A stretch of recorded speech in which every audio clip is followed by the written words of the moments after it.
পবিত্র ঈদ উল ফিতর উপলক্ষে রাজধানীর ৩১ নং ওয়ার্ডে গণসম্পৃক্ততা বৃদ্ধির ও উৎসবের আনন্দ ভাগাভাগি করে নিতে ঈদ উপহার বিতরণ করেছেন বিএনপি ও অঙ্গ সংগঠনের নেতাকর্মীরা।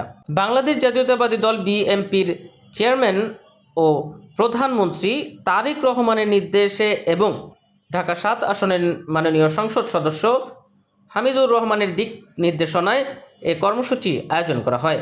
এই উদ্যোগে নেতৃত্ব দেন সাবেক ছাত্রনেতা ও যুবদল চকবাজার থানার সাবেক আহ্বায়ক মোহাম্মদ নিজামুদ্দিন। তিনি এলাকার সাধারণ মানুষের মাঝে ঈদ উপহার সামগ্রী তুলে দেন এবং সবার সাথে শুভেচ্ছা বিনিময় করেন। অনুষ্ঠানে উপস্থিত ছিলেন ঢাকা মহানগর দক্ষিণের বিএনপির আহ্বায়ক কমিটির সদস্য সাইদ হাসান মিন্টু। এছাড়াও সার্বিক সহযোগিতা করেন সাবেক ছাত্রনেতা লিমন, শফিক, জহিরুল আলম।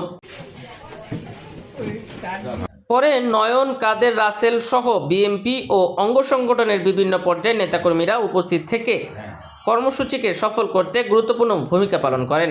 আয়োজকরা জানান, সমাজের সকল স্তরের মানুষের সঙ্গে ঈদের আনন্দ ভাগাভাগি করে নেওয়া এবং দলের সঙ্গে জনগণের সম্পর্ক আরও কাছাকাছি করাই ছিল এই উদ্যোগের মূল লক্ষ্য। ভবিষ্যতেও এই ধরনের মানবিক কার্যক্রম অব্যাহত থাকবে বলে জানান তারা। স্থানীয় এলাকাবাসী এ ধরনের উদ্যোগকে স্বাগত জানিয়ে বলেন, এ ধরনের কার্যক্রম সামাজিক বন্ধনকে আরও শক্তিশালী করে এবং উৎসবের আনন্দকে সবার মাঝে ছড়িয়ে দেয়।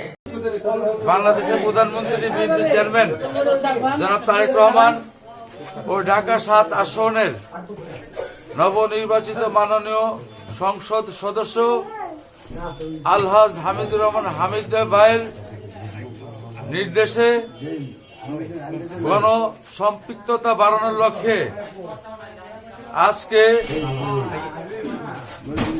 চকবাজার থানা যুবদলের সাবেক আহ্বায়ক, প্রিয় সহযোগিতা ছোট ভাই, সাবেক ছাত্রনেতা নিজামুদ্দিন নিজামের উদ্যোগে ৩১ নং ওয়ার্ডে উপহার সামগ্রী